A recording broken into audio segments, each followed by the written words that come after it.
Welcome everyone to another episode of Vyzer Visionaries. This episode is about how family offices invest in startups. And I have a good friend, John Emmons from Wilbur. Basically, that's what he does for a living.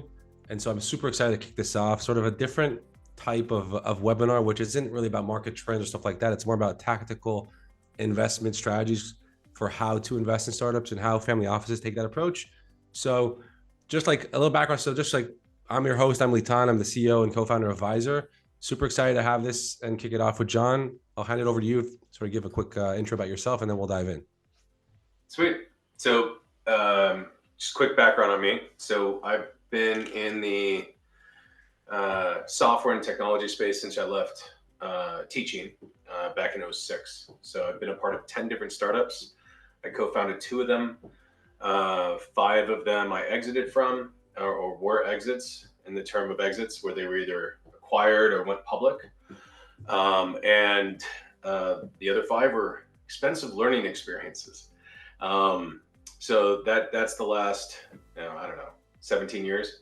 Then in that time, number of investors have asked us to look at different things, and that led me to join up with a couple of partners in a family office that we've been working with for years to start doing that as a career. So we've been doing that with Project Wilbur. We've got a team of consultants. We've also really taken on the focus of fixers with that company. So Project Wilbur has a software development shop, a marketing entity, consultants, business development as a service group. And our whole focus is to make sure that if there's an investment that's made, we're able to make sure that turns out to be a profitable endeavor, or at least advise to how that can be a profitable endeavor. So that's kind of what we do. Awesome. And so I want to take sort of your experience from both sides of the industry, because when you look at sort of the startup world and the investing world, there are 2 sides to that, right? There are startups and companies on the one hand that are looking for funding and strategies to do so. And then there are investors on the other side, VCs, angel investors, family offices that are looking for companies, businesses, startups to invest in, right? And I think it'd be really interesting to focus on those 2 sides of the conversation, starting with the first one. So let's just say if I'm a company, I'm a business, a startup, and I have all the fund stack that I can go and raise capital from, what is like unique about looking at a family office, and what are the pros and cons of approaching a family office if I'm a startup or I'm a business looking to raise capital from?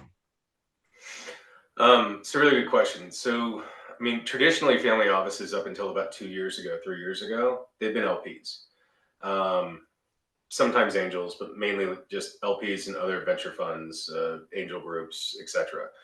When COVID hit, all the VCs were scared to death about what was happening. So unless it was ed tech investing or anything that's around the opportunity, like I hate to say opportunity, the pandemic presented, they were holding everything. Plus, it allowed them to also knock down some of the valuations because the valuations were pretty crazy in 2019 and 20.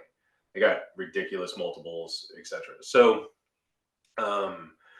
the thing that we've noticed is a lot of family offices, especially the ones that we've been working with, are starting to take smaller bets on these pre-seed and seed investments, which is, not norm. Usually that's just an angel group, usually not a family office. Usually they're a lot more about wealth preservation and not taking as high a risk. So when you see one of the family offices I work with, we've been looking at, pre-revenue companies, pre-IP companies, making bets on the team more so, which is not something that I've seen a lot of, with the exception of the last 2 years. So in the last 5 years, it was like 0 in the beginning of that. In the last 2 years, it's picked up quite a bit. All right. So let's just say 5 years ago, if I was a startup, I wouldn't even think about going to a family office, right? I'd go, either to an angel investor, to a group of angel investors, or to a venture fund, right, who focuses on early stage and on That's right. pre-seed. And then something happened in the market because it was hard to raise capital from these angels Yep. and these VCs. that sort of there was a void that family offices sort of segued in and took advantage of the discounted rates and started to invest in those early stages. Now, Right. if I'm a startup back then or even now, and I want to raise capital, is there a disadvantage for raising capital from a family office? Like, should I even discount it more and go to a VC or an angel group as opposed to going to a family office? Yeah, I don't. I actually think so. Angels are called angels for a reason, right? Usually they're less sophisticated and they make uh, less sharky decisions. Family offices fall into that same bucket. Now, don't get me wrong. There are family offices that are quite sharky, and they're sophisticated investors. But VCs are they're playing with other people's money most of the time, right? So, and same with some angel groups. So, like when you have those scenarios, they're really focused on the 20%. The 2 and 20. They really want to make sure that there's going to be a gain there. And they also want to make sure they're providing a value. So they're going to be getting as much of a company as possible. Almost every VC will tell you that they're targeting 30% at every single time they invest. Now, do they get that? No. And most startups need to be planning on, like, on the lowest end, giving up 15, on the highest end, giving up 30 for each stage of their fundraising. But to answer your question, because I don't think I really did right now, the main thing with a company, your best bet is to go to your biggest advocates that have the deepest pockets, right? So family offices that have allocated a percentage of their net worth to be able to, or their accounts under management to be able to invest. That's always a good question to ask initially. And then also, who else can they bring in, right? Because the biggest problem with most of the family offices that I work with is they don't want to be the only investor. They're constantly the only ones that are supporting the company that they're working with. So we get brought in to bring in other investors a lot of the time, to package the startup, to be able to make sure they're investable, make sure that the family office has made a good decision, and then what the next steps look like as far as doing a bigger round with other parties involved. So, I mean, I want to dive in. I mean, I feel like we need to unpack that a little because, yeah, you did Sure. go around the bush a bit with that because here's the thing. Most family offices, the way I see it, are not professional venture investors, right? Right. It's part of their portfolio. VCs, venture funds, that's what they do, day in, day out. And so I think it's really important to emphasize it's not just about the money and the advocacy of your investor, but Right. also what that investor can bring in addition to that. And like if I'm an AI company, a deep tech AI company or a health tech company, chances are that family office won't really help me. I mean, Right. from an outside of the funding side of it, and that's where VC has advantage. On the flip side, what you mentioned, I think, is super important because most people don't really like. It's really important for as a startup, as a company, to understand when you're raising money from a venture capital firm, you're talking with the partners, the associates, but it's not their money. I mean, they might be invested in the fund, but they do have responsibility for their LP money, like you mentioned. And so Right. the decisions they make aren't necessarily what they believe is true, but what they think their investors would want. Like, what's the best thing for their investors? And I think it's a really important point that for family offices, it's all with, and that's where it's really similar to angel investors, right? Angel investors, basically single family offices. Oh, by the way, multi-family office, I think, is a whole different ballgame. We could talk about that as well. But single Mm-hmm. family offices and angel investors, the biggest advantage is that they make their own decisions. They don't owe anyone any type of, reporting, only themselves. Right. And so I think it's important, pro and con about raising from them versus raising from them. Obviously, there are startups that doesn't really matter I mean, if it's smart money or dumb money, at least it's money because they need it to survive. Right. Uh, I Well, think, actually, you bring up smart money and dumb money. That's actually something to dive into just for a quick sec. So, money's money, right? When you use the term smart money and dumb money, it's when you're not adding any value beyond the money. Uh, that's always that's just what's called dumb money, right? It doesn't mean you're not a sophisticated investor or you're not sophisticated or you are sophisticated, but one of the things I point out to one of the family offices I work with, and they're very skilled at what they focus on, but they don't. They constantly are calling themselves dumb, right? And I'm like, well, no, you're not dumb. Like, because here's the thing, like AI. You brought up AI.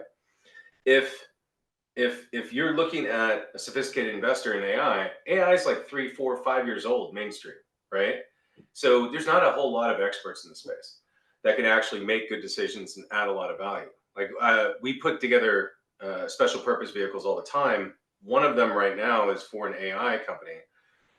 It's an AI compute company, and the what we've done is we've put together a group, and most of them know nothing about AI, but they're connected to Fortune 100 companies who will be using AI in a large way. So technically, it's dumb money, but it really they're still connections into the right clients, right? So it's all relative. There's always an opportunity to be carved out. If that makes sense. No, 100%. Yeah, there's a whole spectrum between super smart money and super dumb money. I agree. Right. I mean, it's very sort of investor specific, but I'd say 100%.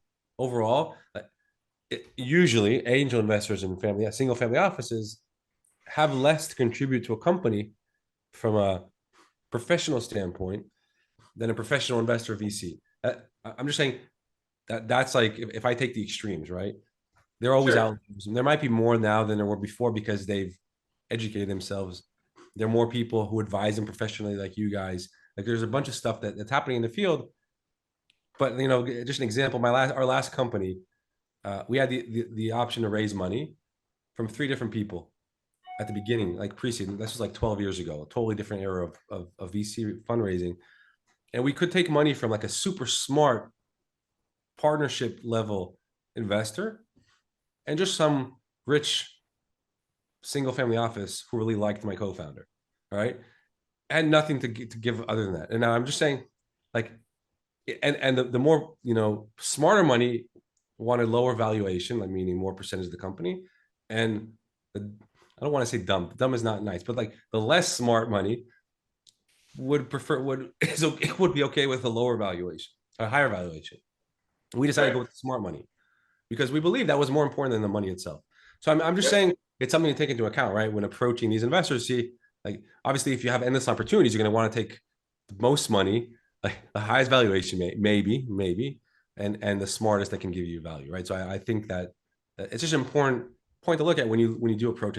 I think these investor types of single family offices. Do you want to touch maybe So upon multifamily offices? Like when I'm a startup or a business and I want to raise capital, is there an approach to multifamily offices? Because at the end of the day, a multifamily office, it's not even a VC because they don't have that fiduciary or full discretion to go and deploy capital. So it's like, does it even make sense to go to a multifamily office when you're raising capital? I mean, it does if they have a venture allocation, right? I mean, if all right, so let's be clear. Almost every single early stage investment or family office or angel that I know that invests in early stage that does pre-seed or seed, pre-A, right, pre-valuation, they're all single family. The multifamily offices that I know and have worked with are all post Series A, lower risk, right? So they're usually like B, C, D rounds. So it's on something that's on a path to be either acquired or it's going to be IPO, right? So, and there probably are family offices that do early stage. I just don't know that. But if they have an allocation for early stage, I mean, that's one of the things that like my researchers do when they reach out is, they anybody on this call, anybody listening, watching, whatever, you might get a phone call from a Project Wilbur group, one of our researchers, and just say, hey, what do you invest in? They might verify that because we have deal flow and we'd like to make sure that we're sending it to the right people so it's qualified. So to answer your question, should you? I have no idea. It depends if the person's like in the right. It's kind of like you want to sell to the right audience, right? So like I wouldn't sell a Tesla Speedster to an 85-year-old woman who's lost her driver's license. Like it's the wrong audience, right? So you want to make sure you're selling to the right audience. So a multifamily office that has allocations for early stage investments, great. If they're just later stage, well then that's probably up to whoever the lead investor is for that round that you're probably doing, and they'll contact them directly and set together a sidecar for the investment. So you're saying, but so the single family offices went downstream during COVID. and Right. invested in pre-seed seed. We're saying the multifamily offices didn't take that approach. I haven't seen that as much, but I also like multifamily offices. I work with like 8, and they all do late stage. Um, and their check size are usually like 50 to 100, 150 million. And the only companies that get that level of like early stage investment, safe notes of like massive size, are multi-exited founders, crazy IP. They already have like hundreds of millions of dollars in LOIs. Like, I mean, like it's a different spectrum of founder and investor. Interesting. I'd Yeah. assume the reason the checks are so big is because they want to give an option for all the families in the multifamily office the Right. opportunity to invest, and the check needs to be big enough for it to make a difference, and that's why Right. the check sizes are probably bigger vis-a-vis the rounds are bigger, and that's why you go to the growth stage companies, whereas single family offices can write smaller checks, and that's when you can go in the early stages and take higher risk. Right. All Right. right. Yeah. Cool. That makes Plus, yeah. Plus, one of the biggest things, like when you're at that bigger check size, usually, and I'm not saying every time, but usually there's revenues, there's a aging P&L. You've got a measurable ARR. So like you can go off of actual data, right? It's probably going to be more like a Series A or later, because those bigger checks demand that, right? Whereas earlier stage napkin drawings, all of that, it's more about like vetting the opportunity, the market, the founding team, etc. Right. All right, cool. Now I want to just like touch on where we're at today because over the past few years have been like a total tornado in the VC investing world. Before that, it was like heaven for startups, very difficult to invest. The middle became sort of a mess. People are like now the fog is sort of settling, I feel, and VCs are Right. starting to invest more. Are you seeing family offices sort of take their step back to where they're usually sort of more comfortable in, or are they still sort of heavily trying to get into seed and pre-seed rounds directly, not through LP positions? Yeah. So, I mean, I've seen more high net worth individuals and family offices, single family offices, take that initial like earlier stage, and a lot of that, at least in the circles that I'm in, it's because they've had a bunch of exits on the LP side with different VC firms that they've been in. And when I say a bunch, I mean like 4 or 5 in the last like 2, 3 years. And their multiple was usually Series A or later. And they're seeing that when they get in at like pre-seed, it's more like 100 to 200x improvement over that previous investment. So they got like a 10 to 20x, great. But if they would have gotten in 2 stages earlier, it's a substantial multiplier increase. So that's what we've been getting, especially with like the AI stuff that's happening right now. So because AI covers like every market, it's like the new SaaS. Um, I'd say it's like the new internet. I don't. I yeah, think companies yeah, like that's the web. That's the Web 3. There you go. Yeah, that's probably the best way to describe it. It is the one of the only inventions that comes across, or discoveries, or however you want to describe it, that comes across every single possible vertical. right. Uh, so No, it is interesting. 100%. All right. Just some housekeeping. I see people writing in the Q&A and in the chat. Just we'll touch on everything at the end. Just give time for questions, but keep on asking the Q&A and writing in the chat if you have anything that comes up. All right. So that was basically the first side of the thing of the whole topic in my mind. I find interesting. Sort of, I'm a startup. I can raise capital from angels, VCs, family offices, private equity, whatever it is, and Mhm. what to look at when I approach these family offices. And sorry, There you go. what to approach. By the way, do you feel like the I don't know, data rooms, decks, one pagers, terminology wise, is it just like same thing as approaching a VC or an angel, right? Like there's no difference in like things they ask for, the levels that they go into things. Or if you're a fixer, that means that a lot of these family offices actually don't do all that DD and just probably make it a decision based on whatever emotional or if they personally relate to the founder and the business. What do you So it's a really good question and accurate. So almost every family office I work with is a knee jerk decision. Like they feel good about it. They do like uh, it sounds like a good idea. I believe that this guy can do it, blah, blah, blah. That's most of the family offices when they do venture investing that I've worked with. And then I get brought in, and when I say I mean Project Wilbur gets brought in and our team of consultants, and then we get asked to fix. Like this has been, a $2 million suck. We've been through this. Here's our concerns, etc. Right? So that's been really where we've come in and shine is the fixing. On the vetting, sometimes think of it like a lawyer, right? If you don't have a team to vet the deal, Hold on. Oh, sorry to interrupt you. I don't want to dive into how they vet deals. I'm just asking from a startup perspective, because we'll talk about that in a second. From a startup perspective, when I approach a family office, should I, as a founder, expect something different than when I approach a VC? I would say it's probably going to be, depending on the family office, I'd say 70% of the time, you're going to experience less scrutiny at a family office than you would at a venture capitalist, but probably a little bit more than an individual angel. All right, because it's usually that single family office will have a team helping them in-house, an analyst. Sometimes it's a one-man team though. So like sometimes it's one guy who's managing all the stock portfolio and the holdings and the real estate holdings, and it's that one guy.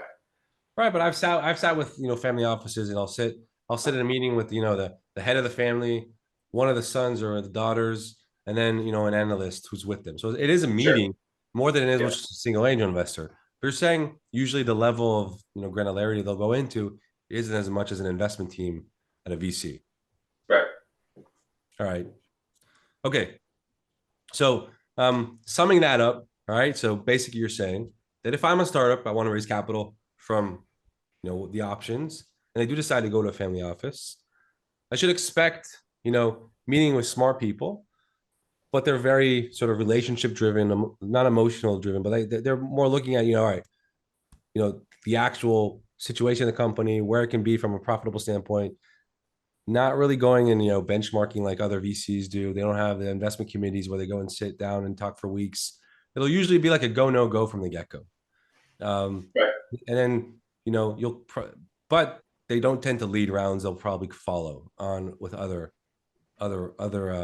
lead investors, which would probably be a venture if it's a big round, I assume.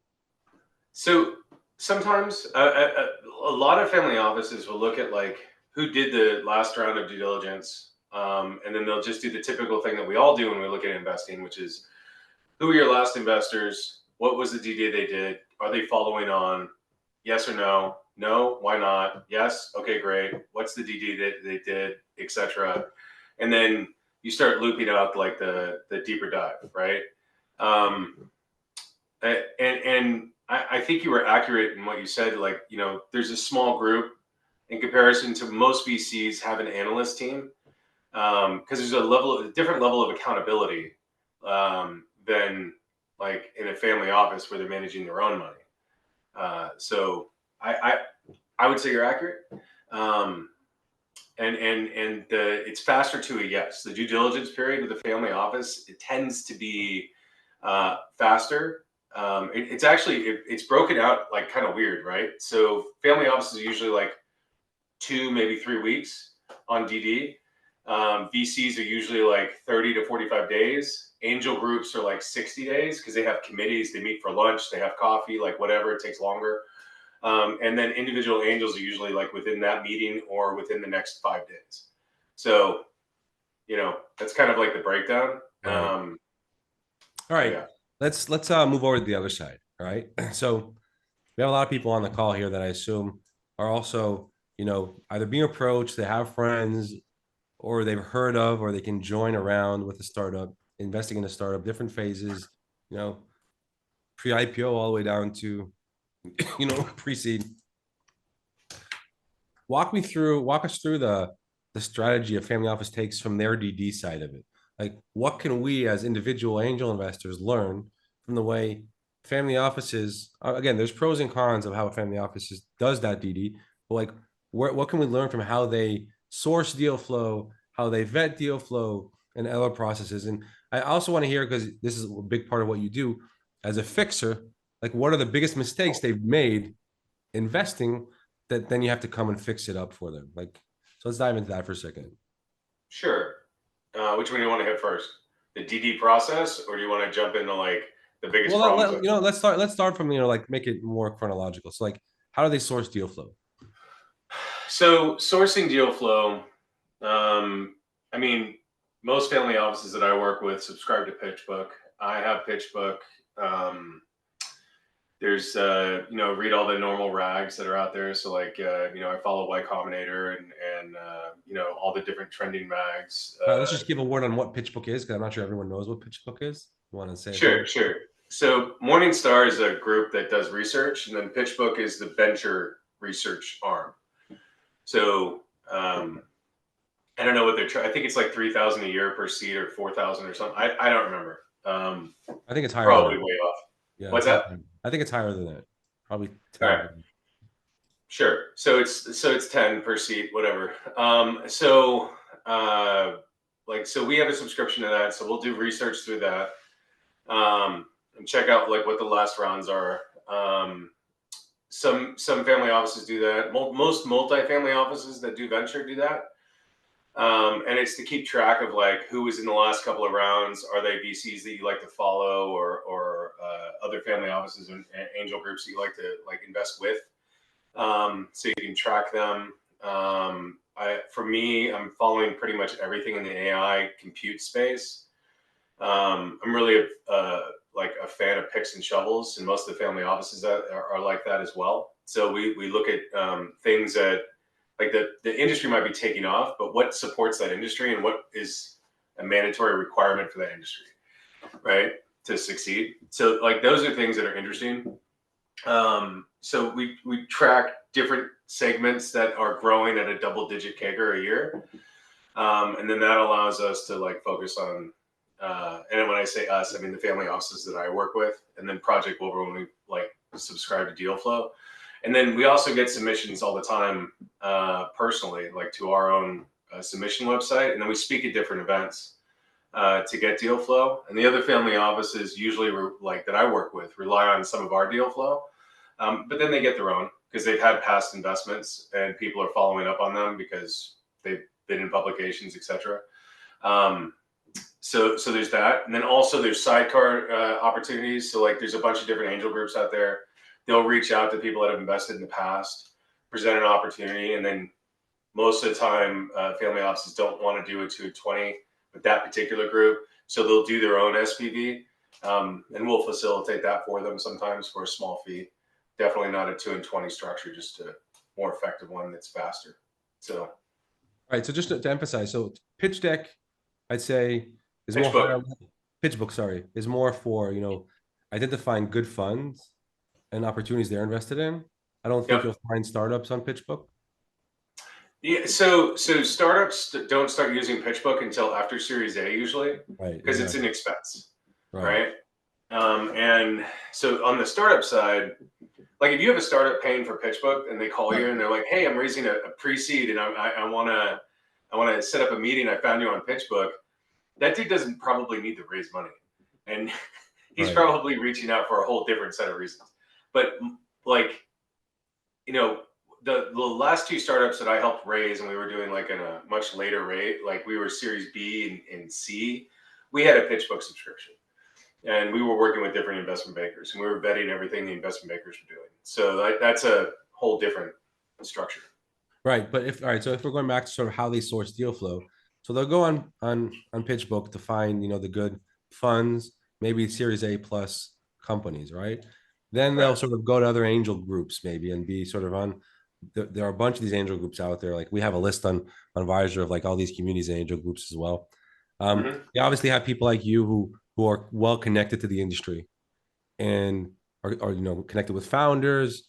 Founders reach out maybe to help Yep. fundraise and stuff like that.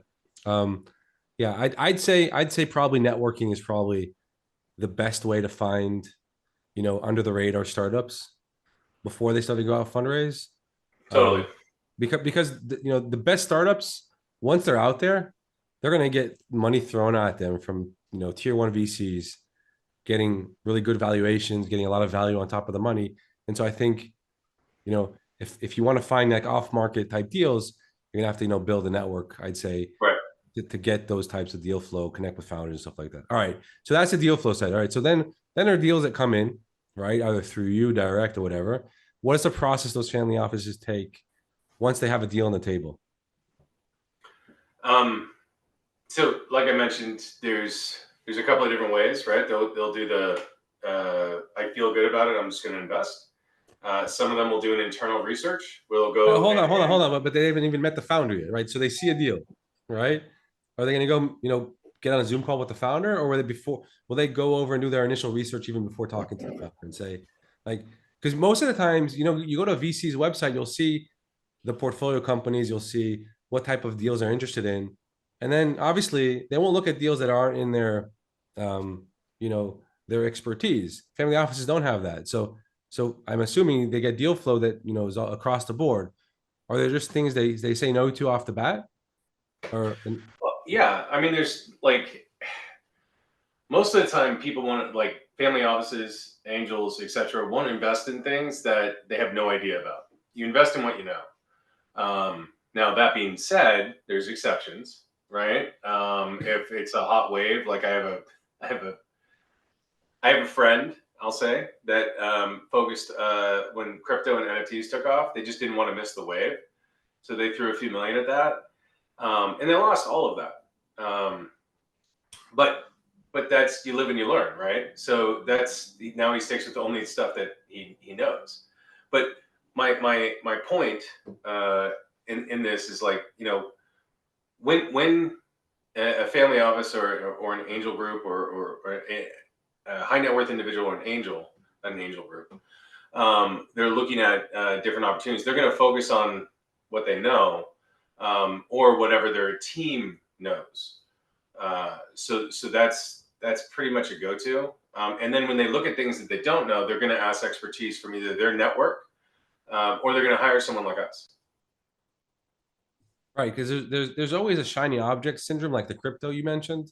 Like Right. I'm in all these groups, and then someone comes to the table with a deal that a startup they want to invest in, and then if two or three guys say I'm in, it creates this herd mentality. Oh, they're in, and she's in, and he's in, and all of us too. I have no clue about this industry, this deck, this deal, whatever. I'm gonna do it because other people do it. So you're saying they don't have that? They don't have the herd mentality, or they do, They but do. less. Everybody's got the herd mentality, but there's more restraint with the family office because you've got a bunch of people telling you no, right? So you have a group, right? If like you've got a team, you've got people that you employ, like unless they're yes men, they're going to give you good advice unless they're new hires and they have no idea what they're doing. I shouldn't say that. They might be great. I have no idea. But if they're good people, they're going to say, hey, we don't know anything about this. Let's bring some other people in, and make sure it's vetted.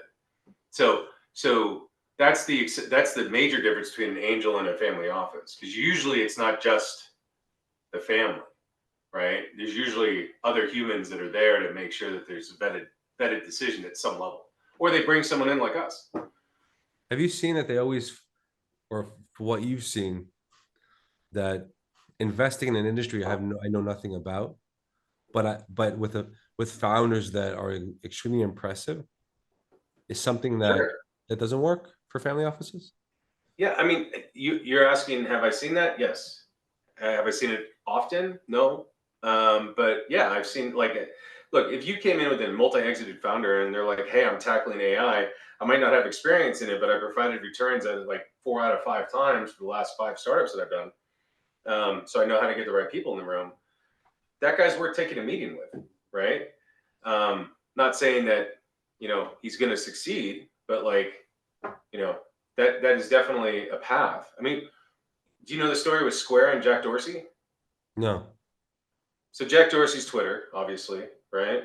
And Right. then in recent, I don't remember whether it was Mark or Ben from A16 Z, but one of them said this guy from Square is horrible CEO. But I think that this is a really interesting space. Jack Dorsey would be perfect for this, and that's how Jack got into Square. So the VCs brought the Twitter CEO in to manage that opportunity. So that's how that all happened. right? Those things happen all the time. So my point is, great idea, great IP, not a great leader can still lead to a potential exit. And I don't think Jack was an expert in finance at the time or processing. Right, So but I doubt family offices can get to that level of strategy in the startups they invest in at that stage, right? I feel like it need that's like what VCs are for, right? right. So family office still needs a really good team, Yeah, right, with really good track record. Hopefully, even if they're first timers, it's also fine. But like some sort of industry track record, not necessarily as a founder, um, like a valid problem they're solving, and the technical capabilities to pull off the solution they want to bring to the table, right? So sure. so those three components, I know they're usually enough for angel investors, right? Because there's a really personal relationship. I'm curious but for single family offices, because there are these people in the room that are whispering in the patron's ear. Well, Yep. I mean, I don't know. We should think about this. We should analyze it. We should research it. That is where it becomes more similar to a VC, and then the process begins where those three might all work, but they don't pass the DD because of research and analysis, right? I'm assuming that's the process, the way they do things, right? Yeah. So, like, I mean, the way we do things. So let's say you get to that point and they say, whoa, whoa, whoa, whoa, we don't know anything about this. Let's take a minute. And the patron says, hey, go hire somebody, figure it out. Right. You know, we do like everything we do. And this is what every family office should do. They should do background checks. They should do market research. They should, if it's IP around some sort of software, they should have a dev shop or a software group, check out the code, and they should vet and talk to past exited angels or other investors that have been provided with a return, and the founder should be able to provide those. The hesitation to do so would be a red flag, in my Wait, opinion. hold on. Speak with other angels who've had historic returns. Like, why is that connected to the startup that I'm investing in? So, like, if you're talking to a founder that said he exited, that means that he provided a return to somebody that gave him money at some point, right? So it's good to know who you're working with, because sometimes, well, all right, there's three things that I really care about when I'm like vetting somebody. One, what sort of returns have they provided before?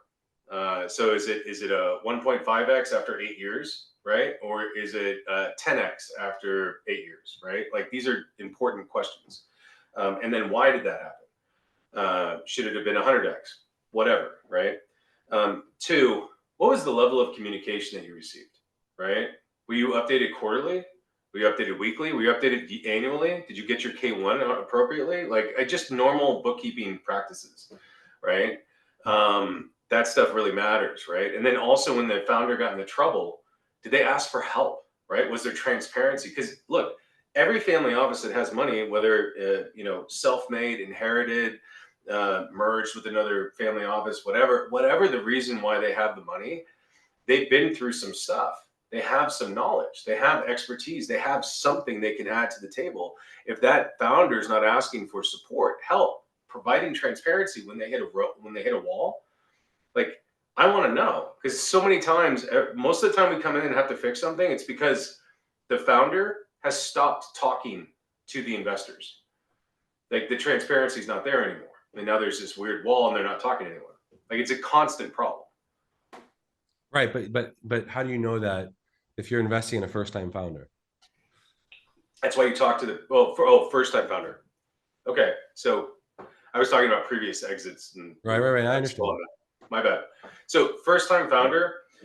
So I would interview past employers, and I like one or two. I wouldn't go down like the whole history of this person. If it's a first time founder, recent college grad, I'd interview the team, any previous investors. If I'm the first money in, then I'd put contingencies on that money, depending on the opportunity. Now, if it's a FOMO situation, fear of missing out, shiny object syndrome that you mentioned before, then, like, I would be contingent on other investors coming in unless I'm the lead investor, right? And then if I am, I'm going to make sure that I get a couple extra points and a board seat, because I'm taking the biggest risk by bringing in other investors. So All then right. you have control and oversight. What do you see in terms of like conditions, like terms of types of shares, rights, um, protections, stuff like that? Yeah, it's a really good question. Every deal is different. It really depends on the founder, the opportunity, the stage of investment. Um, so Let me go and ask specifically. Have you seen recently any of those family offices invest, purely common shares, no preemptive rights, no board seats at an early stage company? it depends. Have you seen it or not seen it? It doesn't depend. I All have. right. So like the right now, I've like the AI thing that I told you about. So it's an AI compute deal. It's still pending, so I can't really talk about who it is. But like I said, it's picks and shovels, right? Like there's all these AI compute companies, and there's not enough AI compute solutions, right? So they all need software solutions, and they need to run all their software, right? So there's not enough places to do that. So there's all these NVIDIA chips. There's a shortage. There's AMD chips. There's a shortage. Only certain players are getting access to these. So people just need boxes so they can actually run their systems, which is shovels and picks, right? We're talking gold rush, right? So in those scenarios, um, what you are doing as a founder of a company that has one of those deals, you're just doing post money saves, right?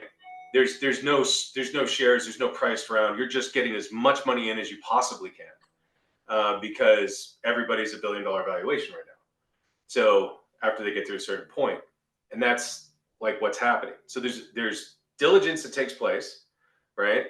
But there's very little negotiation on a deal like that. So you're going to do common shares. Flip the coin. That's one type of FOMO scenario, right? By the way, this one company is oversubscribed the last two rounds that it did. Both were safes, both were post money, both were ridiculous.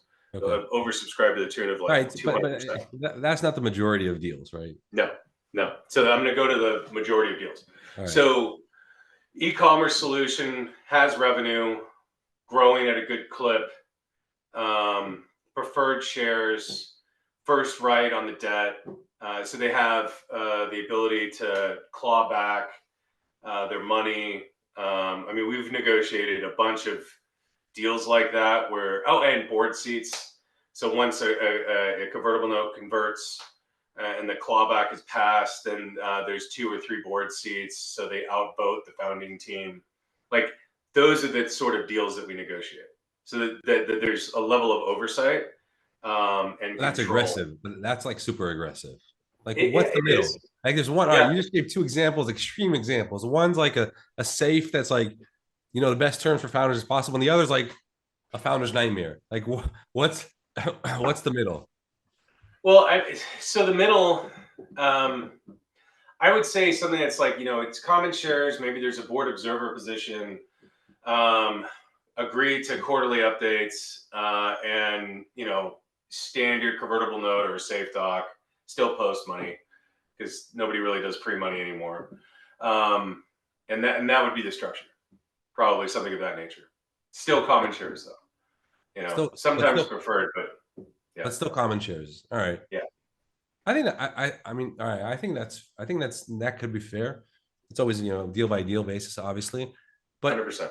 but it sounds like, so when you look again and when you compare this like a VC investing or an angel investing, I'd assume a VC has like a box that that's how they invest.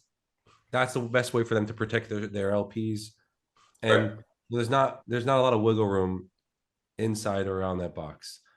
Family offices are a little more, sounds like more flexible in the terms per deal. Right. And obviously angels are like the most flexible because they really do it on a relationship level.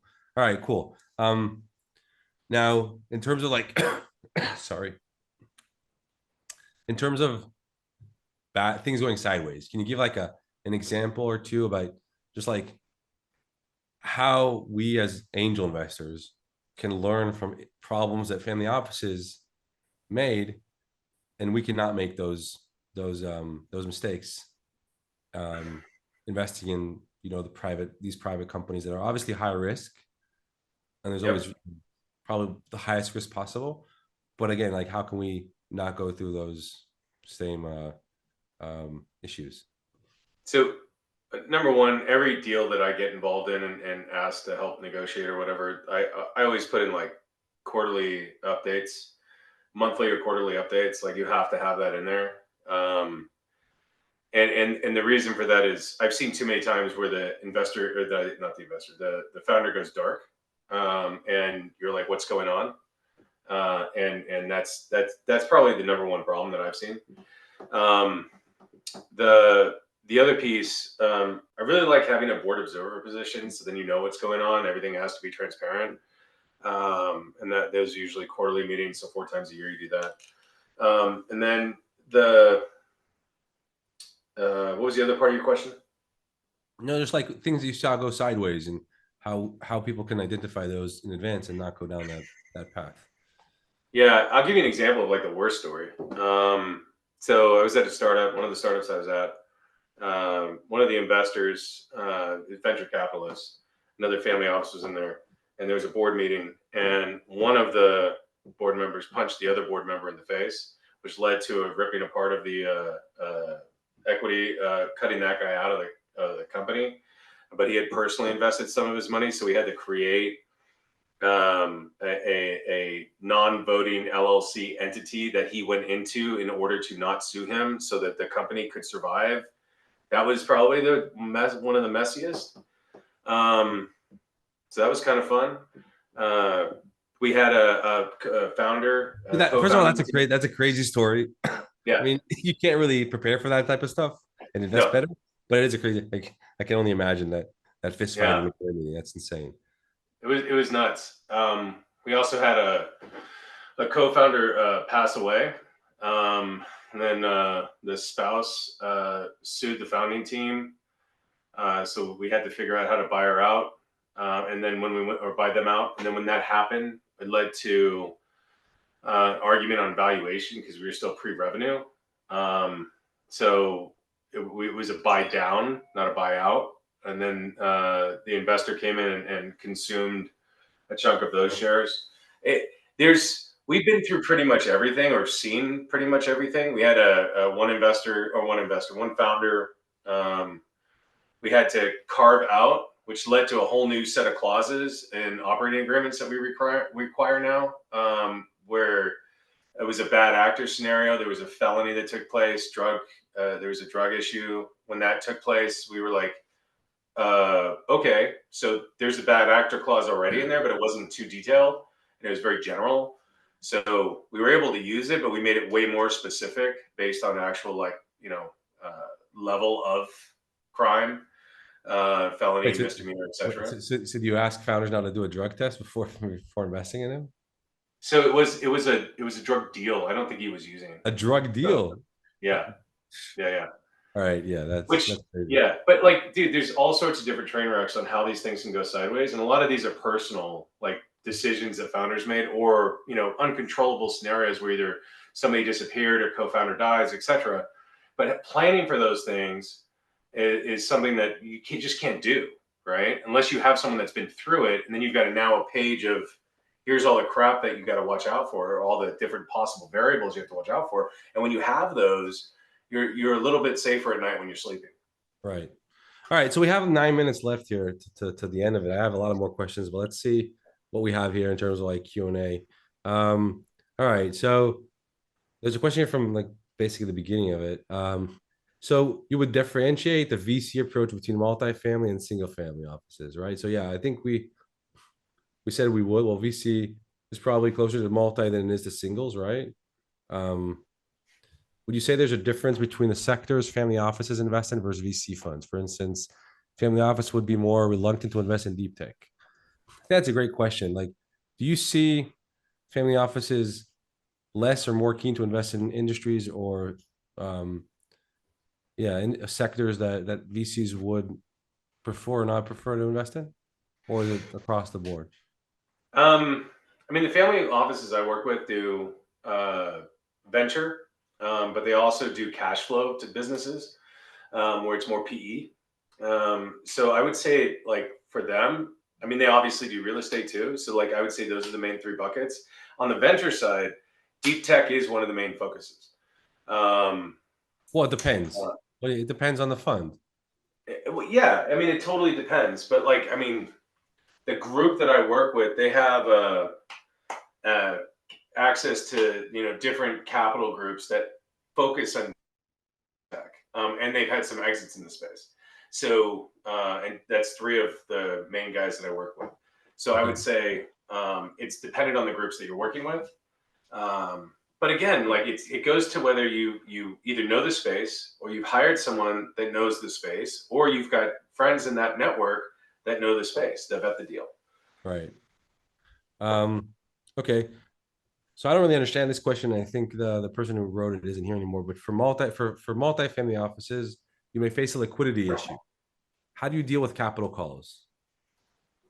Um, Well, I mean, that's a good question, right? Capital calls are the hardest calls, right? Like internal capital calls, like pulling money from your existing groups. That's very hard. As a company, that's always hard. As a but what's venture a group, capital? But what's a so here's the thing, all right? So, and I think this is where because there's so many people, specifically in our community, that invest in private equity real estate deals, where yeah, capital calls are bad. yeah, In the venture world, capital calls are like by definition part of the investment. Like you commit to a right, fund, there's a capital call, and so when I look at the startup world, the venture world, there's no such thing as a capital call. Like if I need to raise money, I need to raise money. I don't. It's not a capital call, right? Same thing for like the private equity space or real estate space. So if I'm an LP in a real estate right. multifamily deal, and they're in a bad place and they need to raise capital, at the end of the day, they need to fundraise, right? And they're going to go to their investors first to ask them to put in capital because they might go bankrupt if not. And that's what they consider a Yeah, capital call. For me, it's a fundraise. For them, it's a capital call, but it's the same thing, right? sure. So I would say this is actually I look at it a little differently than how you just described it. All right. So when you're a company and you're raising capital, number one, you should do it. You should plan on the raise 8 months before you actually need the money. You should start the raise within 6 months of when you actually need the money, so that you're like no later than, so that you're on a path, because it usually takes 90 to 120 days to raise capital, right? That's point number one. Point number two, when you go to your existing investors, you have to let them know you have fiduciary responsibility to let them know you're going to have to raise, right? Because they might want to follow on, but you have to let them know, like by U.S. law, right? 100%. 100%. Yeah.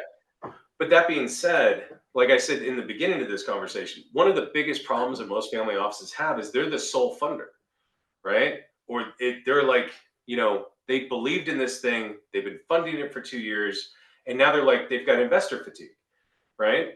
So what I always recommend is when you're vetting an investment, can this guy raise money from other people, right? That's like the most important thing.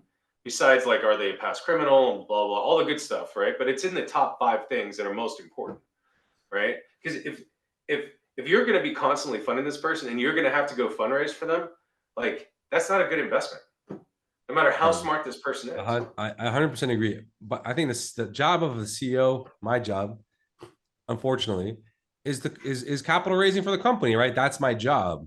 Make sure Right. we have enough resources to continue growing. By definition, startups grow on account of profitability. And so when you grow on account of profitability, you need to raise capital to fund that growth. So, but I'm just saying from a terminology perspective, it's not a capital call. It's fundraising by definition. Now, when you're talking about your family offices, I understand it might be a different ball game. It might be they invest in a company, they're the only investor, and they invest with the intent to reach profitability. I think that's not a startup investment, but whatever. It's a different type of investment. And all I'm saying is that the term capital calls just is non-existent in a startup. I've never heard that term before in a startup. I've heard it in private equity real estate, but I haven't heard it in a startup.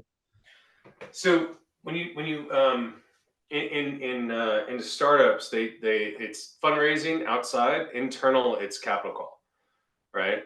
So like if you're, hey, we're going to go bankrupt, we had someone pull a contract, whatever. Sometimes they'll just say, hey, we're they. I've heard internal fundraise, internal capital call, All right. both of those Okay. things. Fair enough. All Yeah. right. We're getting here up to the end of the show. I feel like we can go on for a long time talking about this stuff. Obviously, I'm interested in it because I'm a startup founder and an Yeah. investor on the other side. But this has been super interesting. If anyone wants to reach out to you, John, like what's the best way for them to do it? Emmons at projectwilbur.com, which is my email. So it's my last name, Emmons. And then the Project Wilbur is the word project. Wilbur is WILBUR.com. Yeah, I'm gonna ask you at some point the name, all right? But where you got the Wilbur. But I really appreciate it. If any of you, we're recording this session. We're gonna send it out to everyone who's on and off it, and hopefully this brought value. That's what we try to do here. Bring on awesome people that have an industry expertise, and just like talk about that interesting topic. Thank you so much, John. This has been great. See you all next time, and feel free to reach out to us if you have any questions. Like I said, we're gonna share it anyway afterwards. Have a great day. Thanks a lot, man.